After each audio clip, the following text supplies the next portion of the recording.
Welcome everyone to Shumla's Lunch and Learn series. I'm Karen Steelman, Shumla Science Director, and I am in San Marcos this week, so it's been good. Today we're going to have presenting Mandy Newport. She's going to be presenting on some educational outreach activities that her and I have been working on for almost the past 6 months now. She's been an intern. She just finished her internship. During that time, she'll talk about some of that, but during that time, some of it was remote, where she was actually in Washington, D.C., and I was in Comstock, and we worked together that way. And then she did an in-person internship over the summer. And then now she is starting, she just this fall, the PhD program in anthropology, applied anthropology at Texas State University with Carolyn Boyd. So we're really excited to have Mandy talk about what she worked on during her internship today. Mandy, go ahead and start sharing your screen, and we're excited to hear you talk. Good morning, everyone, or good afternoon to some of you. All right. Well, let's go ahead and get started. First, I want to sort of set the scene before I even talk about myself, just so we're all on the same page about what we're talking about. So on the left, you can see the Lower Pecos region in Texas and Coahuila, Mexico. And on the right, you can see the portion of the Lower Pecos that Shumla's mainly worked on the Texas side. The curved thick line that you see encompasses the Lower Pecos region, and then the straight lines are the county lines. And in the box, you can kind of see in Texas where that region's located. But most importantly, though, I want to acknowledge the indigenous people who have ties to this region and who created the rock art in the Lower Pecos that we're admiring, studying, and researching. There are 5 tribes with historical connections to the region, and there are also many groups whose names have been lost due to time, due to many historical factors. I also want to express my acknowledgement to the ancestral peoples who lived on this unique landscape, but also recognize the vibrant living cultures of the Coahuiltecans, Mescalero Apache, Kiowa, Tonkawa, Comanche, and Kickapoo. I hope to show respect for both past and present Indigenous communities and their rich cultural legacy through education and the curriculum that I'm creating. Okay, so I'm Mandy Newport. As Karen said, I did a pre-doctoral internship with Shumla. I started in February and just wrapped it up in August. And I'm going to tell you about what I did during my internship, but I also want to tell you how I ended up here on this journey of combining education with archaeology. So I received a bachelor's in elementary education from Indiana University with a minor in music, and I began my professional career as an elementary school teacher in 2006. So that was a couple years after No Child Left Behind had been passed. And I was so frustrated by the lack of focus on subjects that weren't quote unquote tested subjects like science, social studies, and the arts.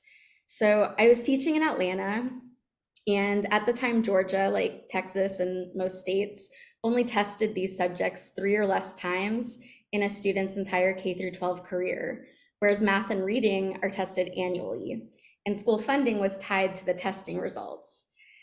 And side note, the school that I was working at actually took away some subjects, and I was teaching first grade, and we were told for that hour of the day that normally would be science or social studies to actually teach the students test taking skills. So I decided to move to Washington, D.C. and pursue a master's in education policy at GW. I thought maybe I could make a bigger difference from outside the classroom than from inside the classroom. So I earned my MED. I did my thesis on improving graduation rates in Bureau of Indian Affairs schools. And after I graduated, I decided to stay in DC, where I've been for the last up until just a couple weeks ago, actually. And in about 2013, I started my own education company and worked for different organizations like the National School Boards Association, International Baccalaureate, and then as an educator for the Smithsonian at the Natural History Museum. And that was right as the next generation science standards were coming out. So I did that for a few years, wasn't actually planning on going back to the classroom, but then I had a good friend who worked in the communications department at a school called the Lab School of Washington, which is an arts-based school for students who have learning differences.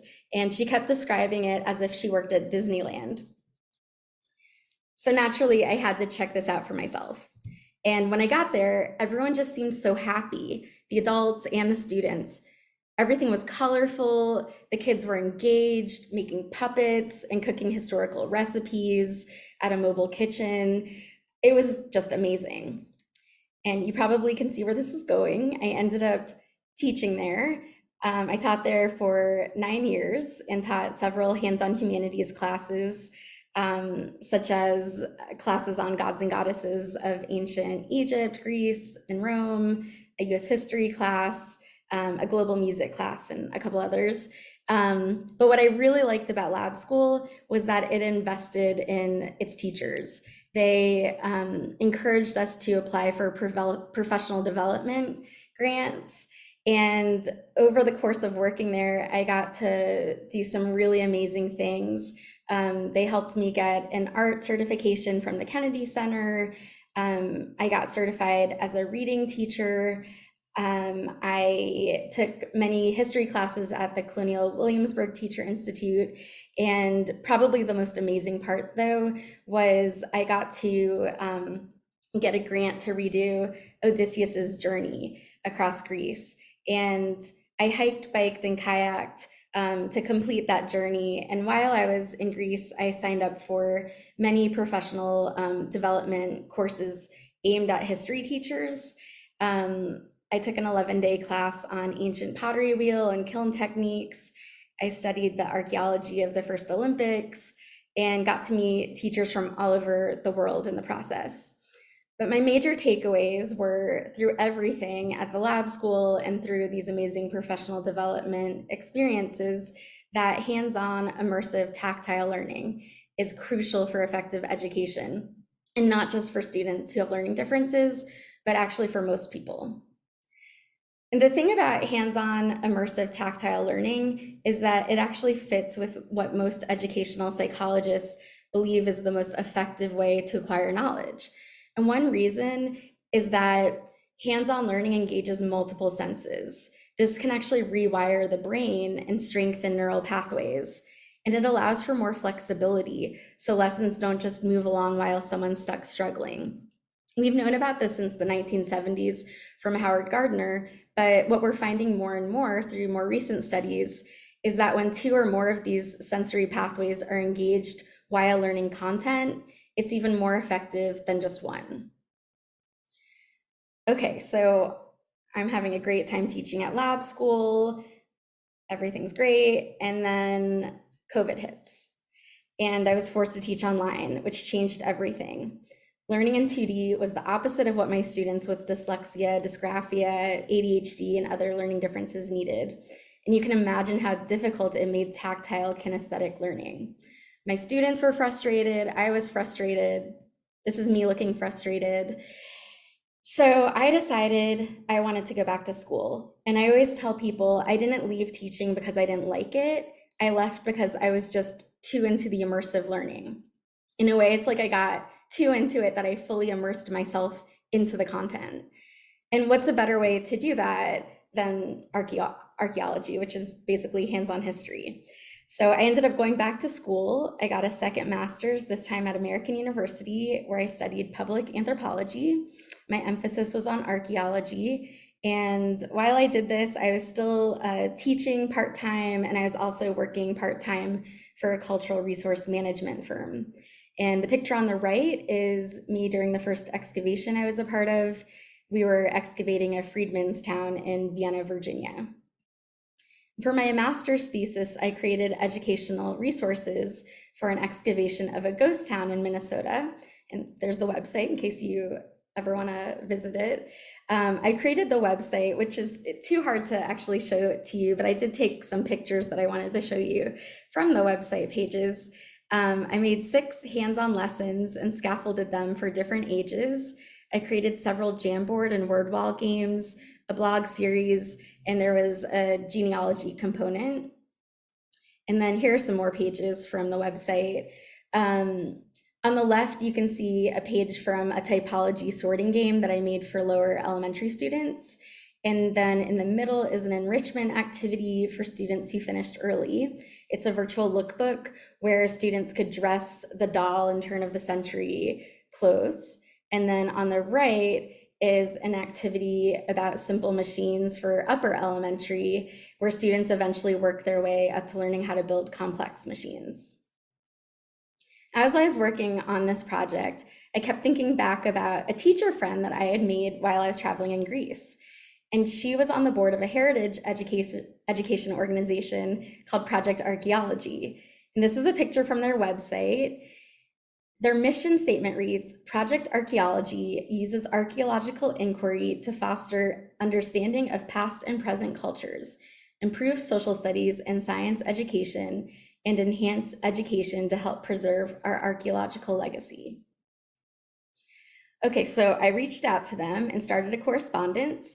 First, I was interested in seeing if they needed a coordinator for Washington, D.C., but then around the same time, I learned about Shumla from a coworker at the lab school whose sister is a Shumla volunteer. So shout out to Madeline if you're watching right now.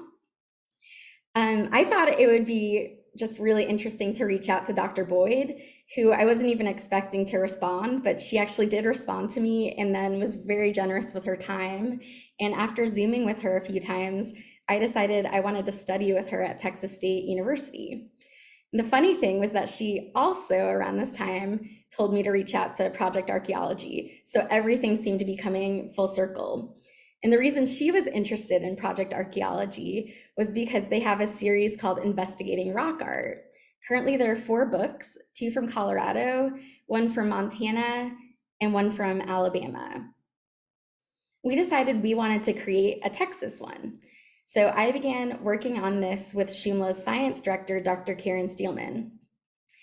We decided we wanted a panel from Fate Bell Rock Shelter, which is in Seminole Canyon State Park and Historical Site. It's a site that's open to the public, so we thought this would be perfect for this curriculum. We connected with Pam Stranahan, who is the Texas representative for Project Archaeology, and Dr. Jeannie Moe, the curriculum director for Project Archaeology. And they were kind enough and adventurous enough to come out to Seminole Canyon to see Fate Bell for themselves. They are both education and rock art experts, and their help was invaluable. And you can see them here with Katie, who you probably know, or at least a lot of you know. She's a former Shumla archaeologist. Okay, so now I'm going to tell you about our process of putting the Texas module together. Karen, who you can see on the left, and I met twice a week for 6 months. My first job was to educate myself on Shumla's education programming, and the Lower Pecos region. And I did this by watching past lunch and learns, reading blog posts, and I asked Karen so many questions. And next, she sent me the Archaeology Investigating Rock Art, the Project Archaeology series that already existed. So I went through those workbooks and familiarized myself with the lessons and with the Project Archaeology format.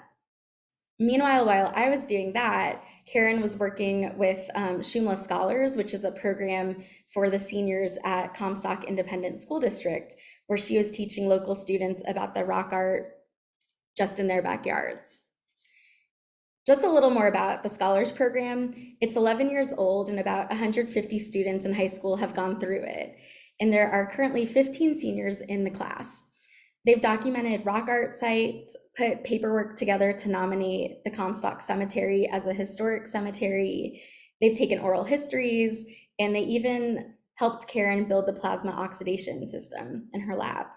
Last year's group of seniors developed activities for the 5th grade students at school. They made coloring pages, they came up with a bingo game, and even led the 5th graders in a simulated excavation.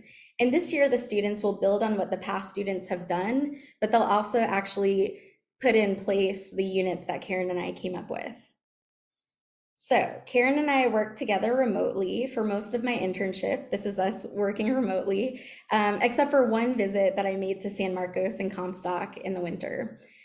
And here's what we came up with while we were working remotely.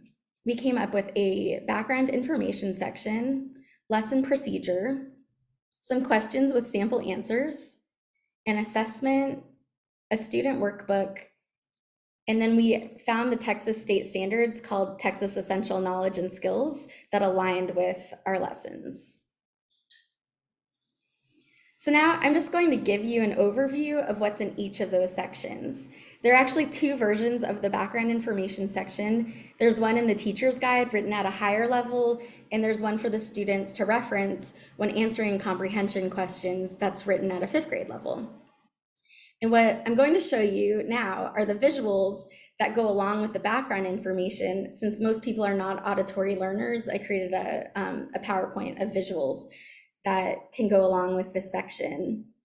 So here are some of the slides from the PowerPoint I created. This is by no means all of them, but just a couple highlights. So we wanted to start by talking about the location and significance. It's located in the lower Pecos Canyonlands, a region shaped by the Rio Grande, Pecos, and Devil's Rivers, which features steep limestone canyons. Then we talk about the cultural history. It was inhabited for over 13,000 years, initially by Coatlicue bands. Then we talk about artifacts found like sandals and baskets.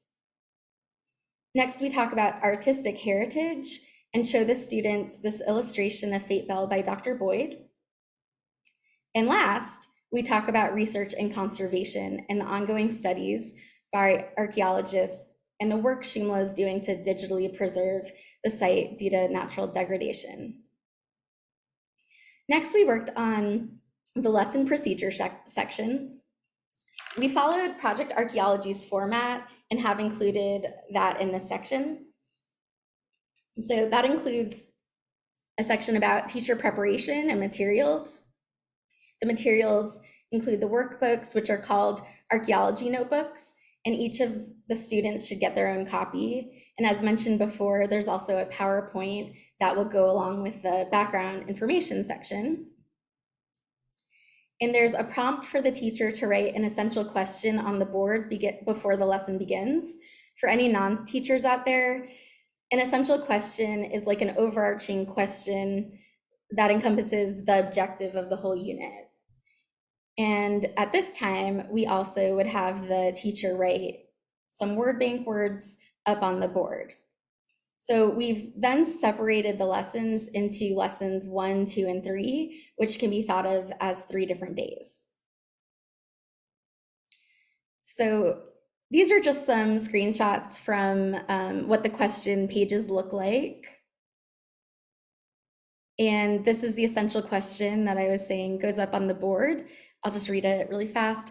By investigating Fate Bell Rock Shelter, what can we learn about the culture of the people who lived in the region when the rock art was made?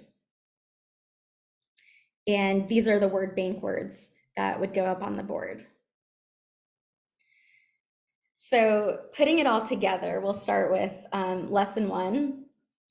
The key takeaway for lesson 1, or you can think of it as day 1, is that the figures in the rock art panel have feet facing different directions. It's unusual for figures in the Pecos River style, which is the most common rock art style found in this region, to have feet at all. But it's even more rare for them to have feet facing different directions. And you can tell the figures are actually in motion and they're dynamic, not static. So we want this to be the main takeaway for lesson 1. So putting it all together again, the sequence will be first the background information is read aloud with the accompanying visuals. Then students will observe the Fate Bell rock art panel. They'll see this gigapan image taken by the Shumla staff. They'll also see a de-stretch image that helps bring out the colors. The teacher has guiding questions to help the conversation along. And then the students will practice putting their feet in the different directions of the figures in the panel. and they will acknowledge each of the directions as they stand up and face them. So this includes the cardinal directions, but also Mother Earth and Father Sky. We started a recent collaboration with the Indigenous Cultures Institute in San Marcos, Texas. They're based out of the Meadows Center and affiliated with Texas State University. We met with Dr. Mario Garza and Maria Rocha, who I will speak more about in a moment, but they taught us that whenever Coatlicans begin a story or storytelling activity, they acknowledge the start of the activity by actually asking permission from those 6 directions. For lesson 2, the key takeaways we're hoping the students walk away with are that Fate Bell rock art and the murals that are found in the Lower Pecos are not just random. They're well thought out, intentional compositions that have spiritual significance to the people who made them. During this lesson, students will learn what a composition is in art, and will learn how to recognize the compositional nature of the Fate Bell panel. Here's some elements of composition. So you can read through those. We originally wanted the students to think about a significant life event, but everything we came up with sort of felt trivial compared to a representation of someone's religion, so we opted out of it. One reason we know that it isn't as simple as just a random painting is because there's actually a very specific color application, so that leads us to understand that this is probably religious and holds a great amount of significance. But when we were brainstorming for significant life events, these are some of the items that we were considering. So Shumla's found out that there's a color sequence by doing digital microscopy, which is a fancy way of saying having a microscope with a camera. They found this same color sequence across the Pecos River style murals in the region, and have been able to prove that all of the black figures were painted first. Then after the black paint dried, all of the red was painted. And when that dried, all of the orange was painted, and then the yellow, and then the white. For this activity, students will make an illustration of this drawing and then color it in using the color sequence. An alternative for students who have trouble copying images would be to tape the de-stretch image up on a window and use white paper to make a line drawing. On the left, you can see I did this. I taped the de-stretch image up because you can see the colors more easily through white paper since they're very vibrant. And on the right, you can see what I came up with when I traced it. Another alternative for students is to use a coloring page. This is the complicated version I originally was thinking of for a coloring page, and luckily Karen and Dr. Boyd talked me out of it and talked me into creating a more simple coloring page, since we want this to be an alternative activity that is helpful for the younger students or students who need help with fine motor skills. And it has a portion of the rock art panel in it, but the students can still follow the same color sequence order. And that is me learning how to use the Cintiq machine, which is like an electronic drawing pad. For lesson 3, the key takeaway is perspective taking. In all of Project Archaeology's investigating rock art workbooks, lesson 3 has a T-chart approach that pairs readings from an Indigenous expert with reading from an archaeologist. It highlights diverse perspectives on rock art sites. For Fate Bell, we are currently in the process of collaborating with both an Indigenous expert and an archaeologist. Initially, there were some concerns that the format might create an unintended juxtaposition between the two voices, but we do recognize the importance of this collaborative approach and are committed to ensuring that it enriches our curriculum while respecting all of the perspectives involved. Next, we created the assessment, which is a final report. It can either be the 4th day as an in-class lesson, or it can be an ongoing writing assignment where students are asked to write an explanatory text describing what they learned in the investigation.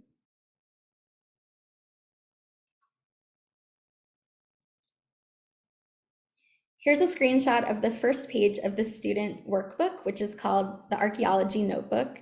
And again, each student would be getting their own copy of this. And then here are the state standards we aligned the lessons with.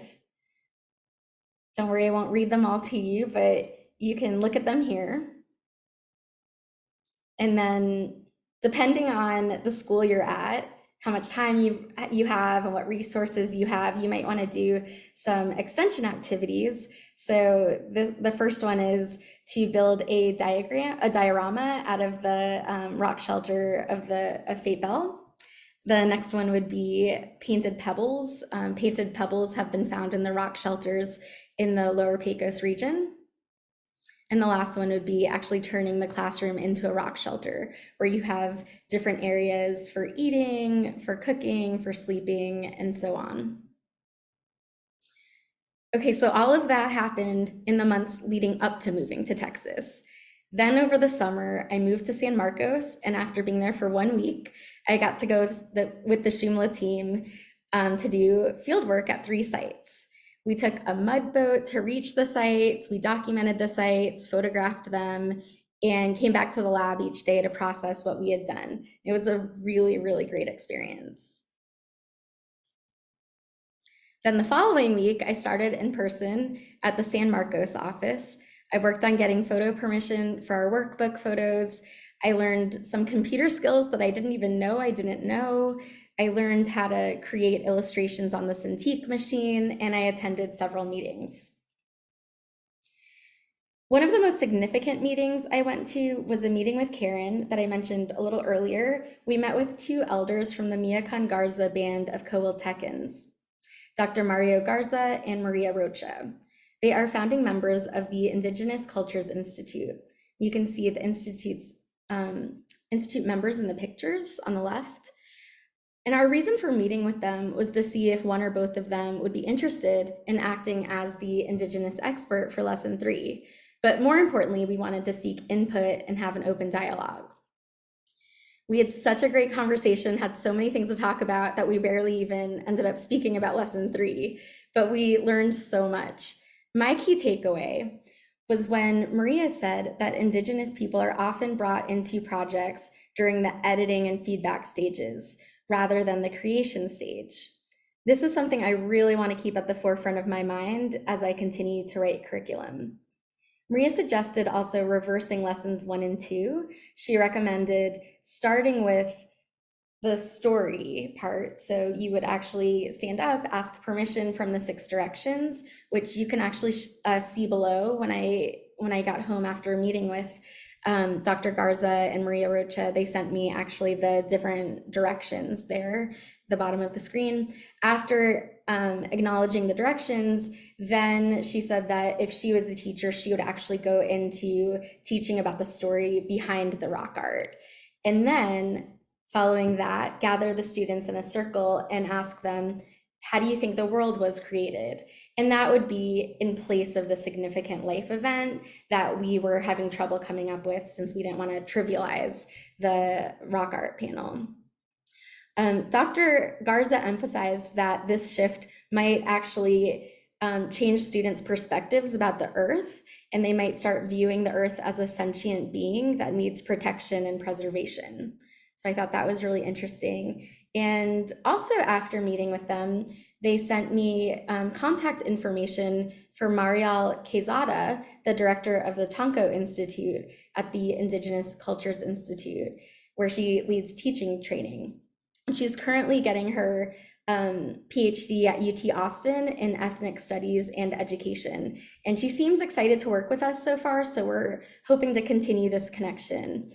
We also discussed about having the need for more Indigenous references, and we did talk about really breaking down the word art and making sure people understand that this isn't art in the colloquial term. This is really significant. So art in a different sense. And we wanted to introduce some of these Coahuiltecan words also that are at the bottom there.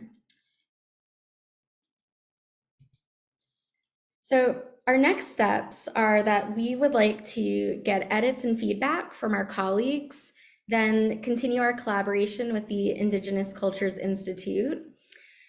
Then we would actually like to bring those lessons into the school in Comstock and get feedback from students and from teachers. And then either in a year or two, actually lead some professional development for teachers. And all of this will be in collaboration with Project Archaeology. And that's our hope, and we're hoping that that one day the workbook will get published. So, in conclusion, why bring archaeology into the elementary classroom? Well, there are opportunities for multisensory experiences that are just second nature. Multisensory education is beneficial for learners of all ages, but especially fitting for elementary students who learn by play. It can cater to different learning styles. And what I think archaeology's superpower is that it can uncover stories about marginalized groups of people. And students can learn by doing. So all of this to me makes learning fun. So that is what I have to say about that. And thank you so much, everyone, for tuning in. I think we're going to do some Q&A now. Thank you, Mandy. That was great. And so I think there are a couple of questions in the chat. I would also just add, if we have any new people on the call today, that go to our website and check out what Shumla is doing. We have a lot of people doing different things. We have Mandy focusing on educational content, but we also have an archaeology team that's working to preserve and document the rock art. And we have archaeologists that are also working on interpretation. So please see all the different fun things that we have our staff doing. Let's see, let me look at the comments. And if you do have a question, please type it in the comments. There was a nice, Mandy, there was a nice comment here from Mark Stern that said, as parents of a student who spent 11 years at the lab school, we thank you and deeply appreciate the lab school methods and results. So that's really nice. Oh, that's wonderful to hear. Yeah, lab school really has been the inspiration for so much of this because they sort of gave me that spark back that I feel like with education had sort of been lost after No Child Left Behind with all the restrictions. So I'm a big supporter of lab and really happy that I got to work there. Marilyn asked, where is the Indigenous Cultures Institute located? It is in San Marcos, Texas, and their office is at the Meadow Center, which is actually right by the springs in San Marcos. So if you've ever been to San Marcos, it is not too far from the Texas State campus, but they have an affiliation with Texas State. Yeah, and I'd also add that Dr. Mario Garza and Maria Rocha are elders of the Mikan Garza band of Colwatecans. And Janet Lloyd says, great plans and ideas. Thank you. And that is, somebody started a question, but they didn't finish. So I'm going to give them a chance to finish typing. Okay, here we go.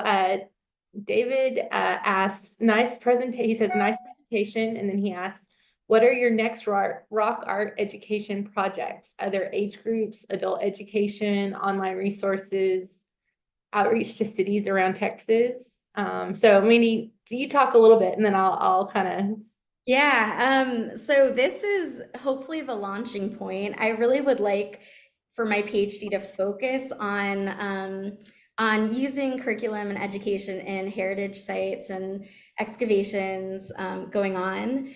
And to me, Texas is such a great launching point because when it comes to education policy, Texas is very, very key in creating history education for the rest of the country.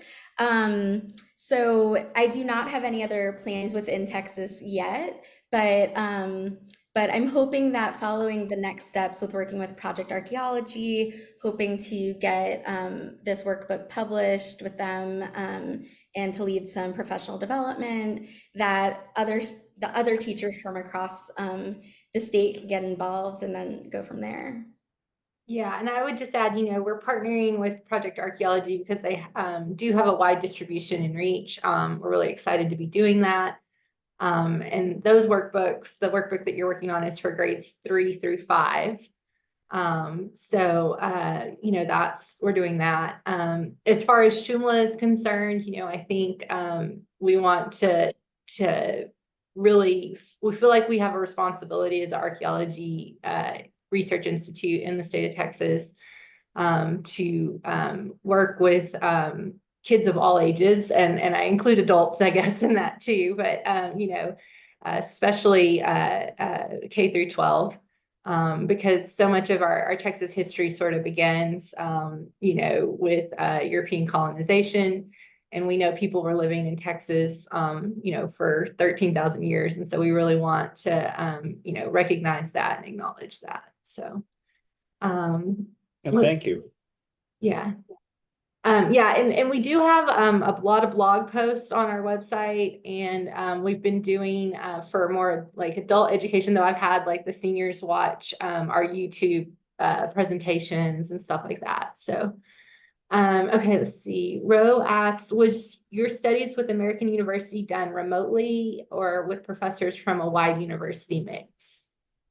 It was actually mainly in person. So at the time, I was still teaching remotely, but it seemed like American University went back about a year before. Well, lab school went back, but we weren't fully in person. And so with American, we kind of did a hybrid. So I would go in person and I was walking distance. So I would just go there at nighttime.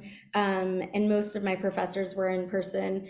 I would say, as far as a wide reach, they mainly were experts in the Mid-Atlantic, but there was a wide range of what they actually studied. So some of them were archaeologists, some were cultural anthropologists, and some were bioanthropologists.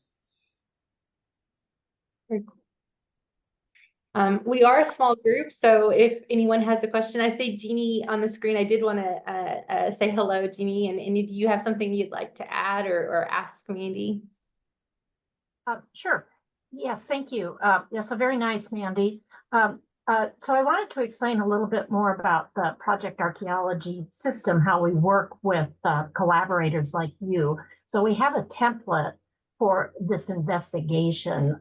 Mandy's using the word workbook, but we prefer the word investigation because it's guided inquiry for the students through, and we have it laid out how that works.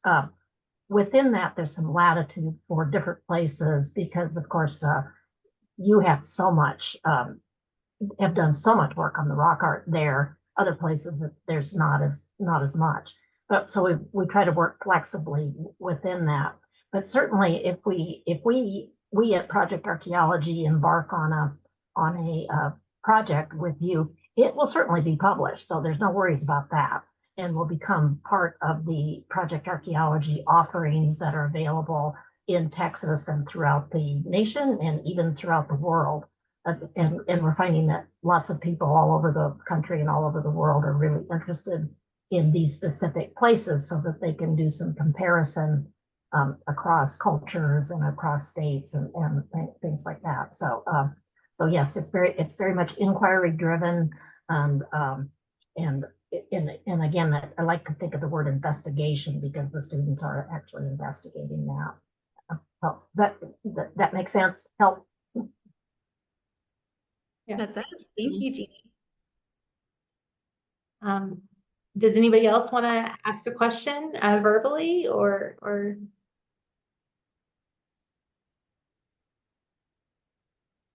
I'm wondering about the schools where you worked with the students and how you had to approach the school administration with this plan.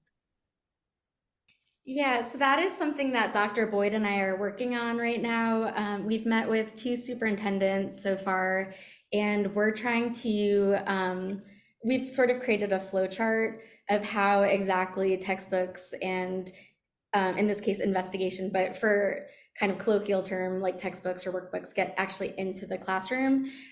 So we are working on that. I'm hoping my education policy background does help with that a bit.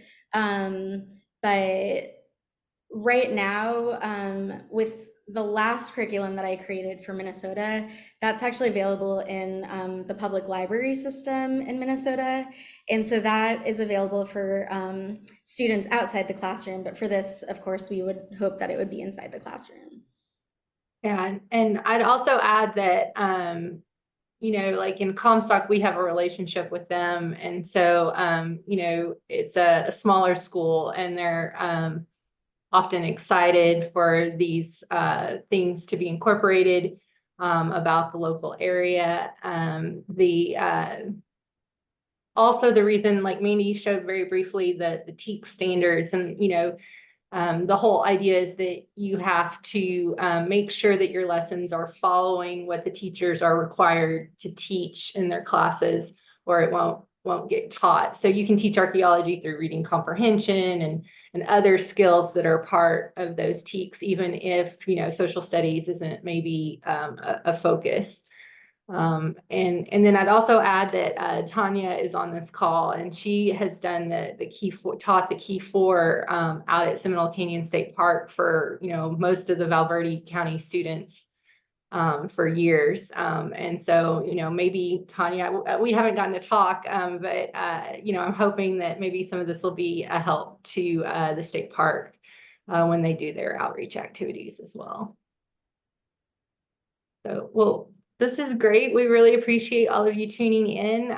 We're hoping to have this, you know, like in teachers' hands within, you know, hopefully a year and a half. And we're looking forward to working with Jeannie at Project Archaeology, and maybe soon next year we'll have another presentation that shows sort of like our final thing. But I really appreciate, Mandy, you kind of sharing the journey of where we've gone with developing what we've got so far. So thank you very much. And thank all of you for attending. Barry just said, great job, Mandy. And Joni said, love the presentation, and she'd like to contact you offline. And there's a bunch of other accolades coming through. So I hope you all have a wonderful afternoon, and thank you for joining us. And please join us next month for our other next Lunch and Learn. Is going to be Ashley Busby talking about compositions. So thank you all very much. Bye.